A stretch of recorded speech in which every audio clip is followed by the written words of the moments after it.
Yesterday, you reported, Adam, that you believe he will play this week. Is that still the case? Yeah, I think he's got that injury. I think it's more notable than people thought. But again, I think as a general rule, when you sign a 4-year, $188 million contract and your team gives up 2 first-round draft picks and a notable player, and you're playing a division rival when you're coming off a season in which that team had a 1-5 divisional record, I think when those things happen, generally I'm going to count on the player playing. Yes. Adam, I still can't get over the fact I think there's something more to this. You know, we saw the report that Jerry Jones said. Conspiratorial Chewy. Conspiratorial Chewy. This is when Reggie White, I know it's not the same, was a free agent. 31 other teams wanted him. Wined and dined. Why would Jerry Jones say, no, play on the 5th year? And why haven't we heard another team saying, yeah, we were willing to give up 2 firsts and a 6th, but we weren't going to give him the $47 million. Where are those people? If this guy is the you-know-what. I can't get over it. The bee's knees? Yes. Look, okay, Chewy. Yes. Let me help you. Let me help you get over it, okay? Yes. Because I believe I can do that in this particular case. Reggie White signed with the Green Bay Packers as a true unrestricted free agent in March. Mm-hmm. Am I correct? Yes. When everybody had a clean slate, it was the start of the new league year. Micah Parsons, Micah Parsons was traded the Thursday before Labor Day when most every team has allocated its cap space. I personally have had teams call me and say, hey, do you think the Cowboys would trade Micah after the season? And I said, I think they're going to trade him at some point. And they said, after the season? I said, we'll see. And they said, because we couldn't afford to do it right now, but we would be lined up in March. And this is why people are being critical of Jerry Jones, is if you were going to get to the point where you were trading Micah, even if you have that meeting with him in mid-March and in Jerry Jones' eyes, shake hands and have an agreement like he thought, and then the deal doesn't get done, Jerry would have been better off turning around on April 1, April 10, and saying, I thought we had a deal. This guy's not signing the deal. We're going to trade him now.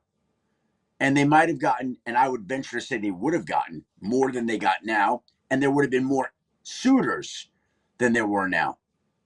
But when you get to late August and you make the decision you're going to trade him, I can tell you there were numerous teams that would have been interested in trading for Micah Parsons, but there were very, very few at this time of the year that could put together a package to make it happen in terms of the money, the cap space, all those things like that.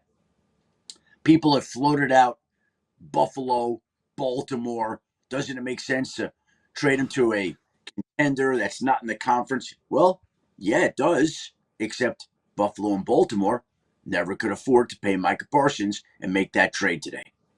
So where conceivably could Dallas? There were only a few places. Now, I think there were other teams that would have been willing to do it and would have gotten creative.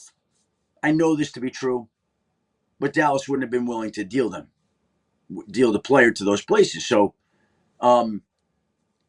it left a much smaller market. And I would even venture to say, Chewy, if the Dallas Cowboys had been willing to ride it through this year and say, we're going to deal with the Micah drama that comes along this year, we still think we'll get enough out of him, and then tag him after the year and trade him in March, I believe they would have gotten more.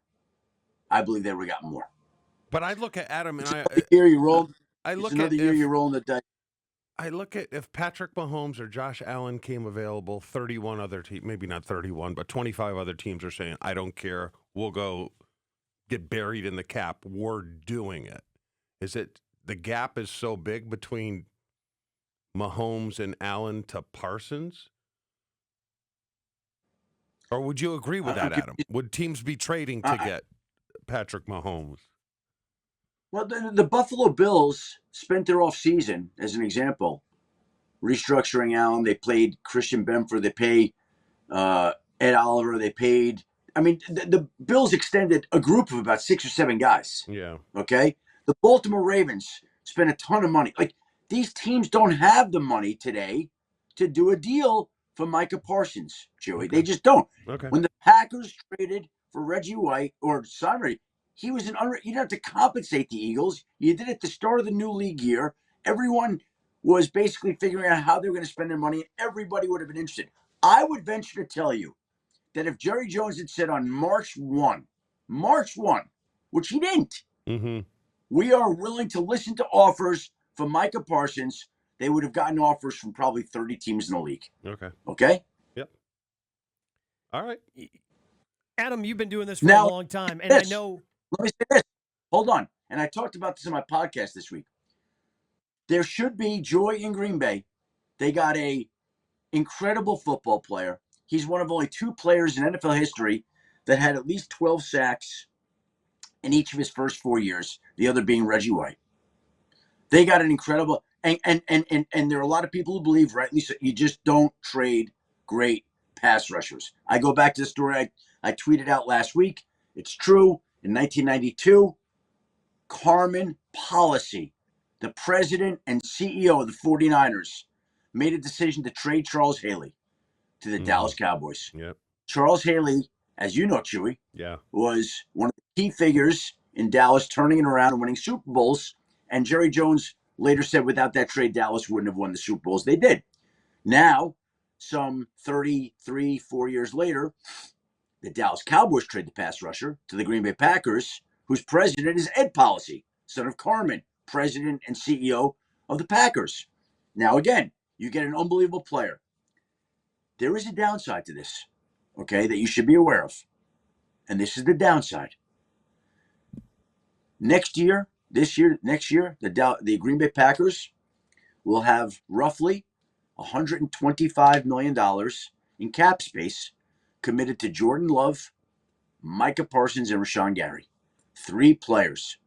3 players accounting for what's 125 divided by 300.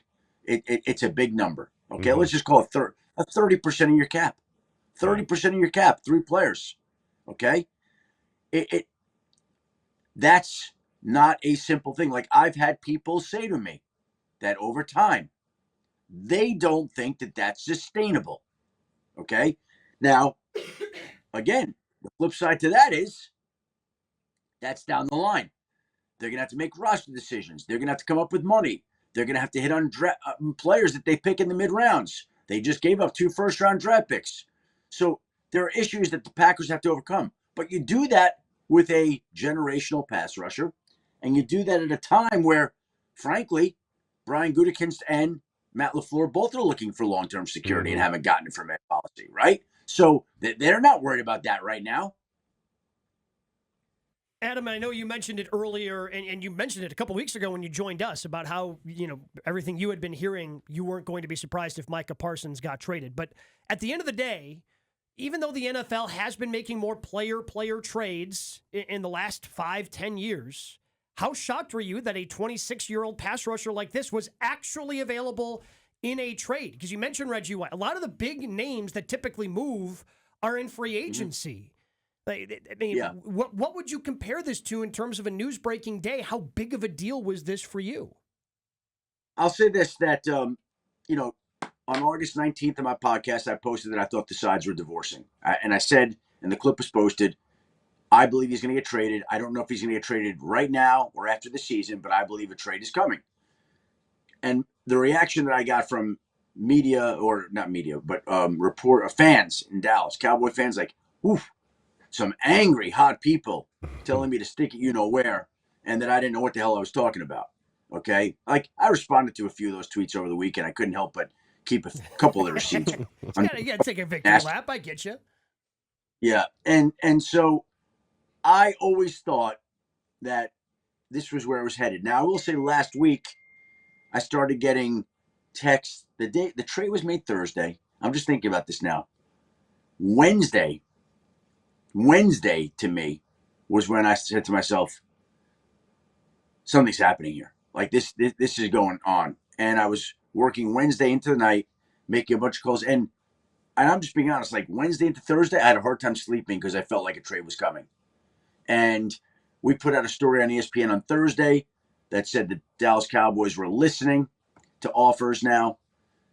And then a couple hours later, somebody called me and they said, bro, you better get ready. It's coming down. And I go, what do you mean? And they go, it's happening. I go, well, we said he's going to, they're listening. He goes, no. It's happening by tonight. I'm like, what? Okay. And it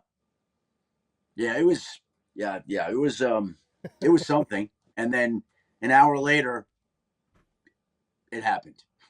Bro. I love that. Who talks to Adam Schefter like that? Bro. Well, Jen, the great part was I had been chasing the story all the way, so I hadn't had a chance to shower.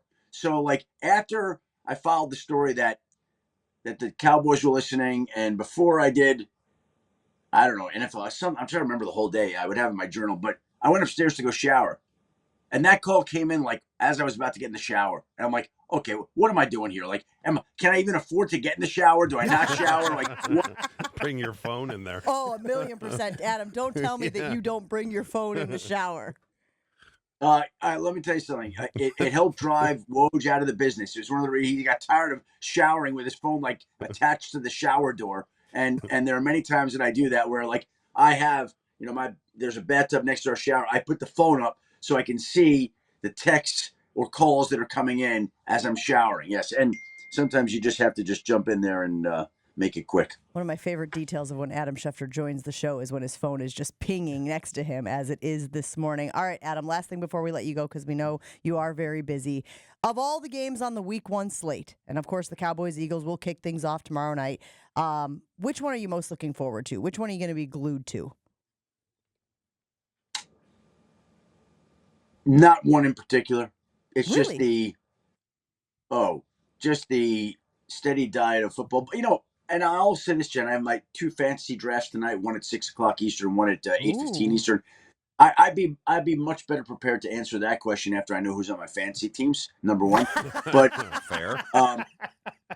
I would just say, like, Week 1, you're just watching and kind of taking it all in. And I don't know where my attention's going to go. There are so many interesting matchups in Week 1 that could go either way.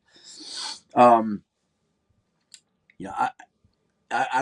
said this on the podcast again, like, we've got a game tomorrow night. We've got the Cowboys and Eagles. And Friday night we have the Chiefs and the Chargers. Saturday night we have Michigan, Oklahoma, a bunch of college football. Sunday night we have the Ravens and the Bills. Yes, Monday night. Yeah, that's a great one. It's like, it's pretty crazy. The next, 4 or 5. I told my wife and the rest of my family, it was nice spending the summer with you. I'll see you on Tuesday.